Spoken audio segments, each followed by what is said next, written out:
সেদিন মুসলিম স্কুলগুলি সব বন্ধ ছিল। অধিকাংশ মুসলিম মহিলার কাজে আসে। শুধু একবার ভাবুন কতটা পূর্ব পরিকল্পনা করে দিল্লিকে বিধ্বস্ত করে দেওয়ার কাজ শুরু করেছিল উমর খালিদ, শারজিল আলমরা। দিল্লি দাঙ্গা প্রকৃত অর্থে সাধারণ জনগণের কাছে উপলব্ধি হতে শুরু করেছিল 2020 সালের 24শে ফেব্রুয়ারি আনুমানিক বেলা 1টা থেকে। একটু ভালো করে খোঁজখবর নিলে দেখবেন সেদিন মুসলিম স্কুলগুলি সব বন্ধ ছিল। মানে মুসলিম এলাকায় সেখানে প্রায় সব ছাত্রই মুসলিম সেই স্কুলগুলিতে আগে থেকে চুপচাপ ঘোষণা করে দেওয়া হয়েছিল যে 24শে ফেব্রুয়ারি স্কুল বন্ধ থাকবে। ফারহান ইন্টারন্যাশনাল স্কুল পর্যন্ত সেদিন বন্ধ ছিল। C12 ব্লকে বিভিন্ন ক্ষেত্রে কাজ করা মহিলারা পুলিশের কাছে সাক্ষ্য দিতে গিয়ে জানিয়েছেন যে সেই দিন করদমপুরি এলাকায় অধিকাংশ মুসলিম মহিলার কাজে আসেনি। যারা এসেছিল তারাও বেলা 12টার মধ্যে ছুটি নিয়ে চলে গেছিল।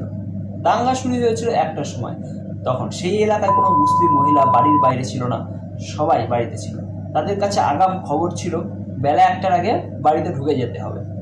ভাঙচুর, আগুন লাগানোর সময় একটা অদ্ভুত জিনিস দেখুন। একদম পাশাপাশি থাকা 4টে প্রতিষ্ঠানকে দেখুন। একটা বেসরকারি হাসপাতাল, মোহন নার্সিংহোম সম্পূর্ণ ভাঙচুর করা হয়েছে। ফেয়ারডিল মারুতি গাড়ির শোরুম পর্যন্ত সম্পূর্ণ বিপর্যস্ত। পাশের মদের দোকান পর্যন্ত ভাঙচুর করা হয়েছে, কিন্তু তার পাশে জাভেদ হাবিব সেলুন এর কোনো ক্ষতিই করা হয়নি। পুলিশের কাছে জবানবন্দি দিতে গিয়ে একজন দোকানদার বলেছে যে পাশের ঈদগাতে প্রায় 7,000 লোক জমায়েত হতে দেখেছিল। এক মহিলা জানিয়েছেন 24 ও 25শে ফেব্রুয়ারি মাঝামাঝি রাত্রিবেলা, মানে 24 তারিখ রাত্রিবেলা ইংরেজি তারিখ হিসেবে 25 তারিখ পড়েছে, রাত্রি 1:30 থেকে 3টের মধ্যে মসজিদের মাইকে বারংবার এলাকায় মুসলিমদের মসজিদে আসতে বলা হয়েছিল।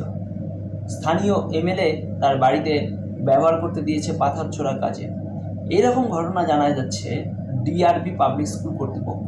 এই স্কুলের প্রতিষ্ঠাতা 1998 সালে। 2020-তে ছাত্র সংখ্যা পায় 1200। সেই দিন স্কুলে 11টার সময় তার মুসলিম গার্জিয়ানরা এসে তাদের ছেলে মেয়েদের ছুটি করিয়ে বাড়ি নিয়ে যায়।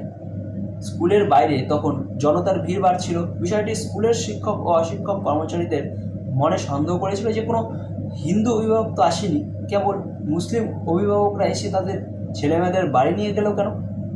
তারা দ্রুত সব ছাত্রের বাড়িতে ফোন করে অভিভাবকদের বলে যে তাদের ছেলে মেয়েদের নিয়ে যেতে। বেলা 1টার পর সেই স্কুল উন্মত্ত মুসলিম জনতা ঢুকে লুটপাট ভাঙচুর চালায়, স্কুলে আগুন লাগিয়ে দেয়। ঠিক সময় যদি স্কুলের স্টাফরা হিন্দু অভিভাবকদের ফোন করে ছেলে মেয়েদের নিয়ে যেতে না বলতেন তাহলে ভয়ঙ্কর ঘটনা ঘটতে পারত।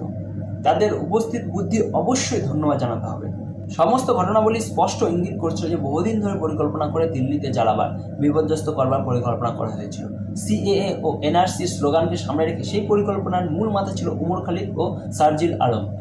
সেই উমর খালিদকে কেন জামিন দেওয়া হচ্ছে বা তা নিয়ে তৃণমূল কংগ্রেসের কৃষ্ণনগরের সাংসদ মহুয়া মিত্র কেঁদে বুক ভাসাচ্ছেন। উমর খালিদকে নিয়ে কবিতা লিখেছেন। তৃণমূল কংগ্রেস হিন্দু নেতা কর্মীরা বিভিন্ন বিষয়টা ভাবুন, গভীরভাবে ভাবুন। আপনাদের নেত্রী মহুয়া মিত্র কার সাথে কথা বলছে, কার হয়ে কথা বলছে সেটা দেখুন, গভীরভাবে দেখুন। রাজনীতির ওপর যখন সনাতনী সমাজ, হিন্দু সমাজ, সেই দৃষ্টিকোণ থেকে ভাবুন, গভীরভাবে ভাবুন। আমরা তো বারবার মনে হয় মহুয়া মিত্রের মনোভাব ও কথাবার্তা ঠিক তৃণমূল কংগ্রেসের নেত্রীর মতো নয়। তার আচরণ মানসিকতা কোন নকশাল নেত্রীর আচরণের সাথে মিলে। তৃণমূল কংগ্রেসের হিন্দু নেতাকর্মীদের তাদের দলের সুপ্রিমোর কাছে এই ধরনের ব্যক্তিদের বাদ দিয়ে চলার জোরালো দাবি জানানো উচিত।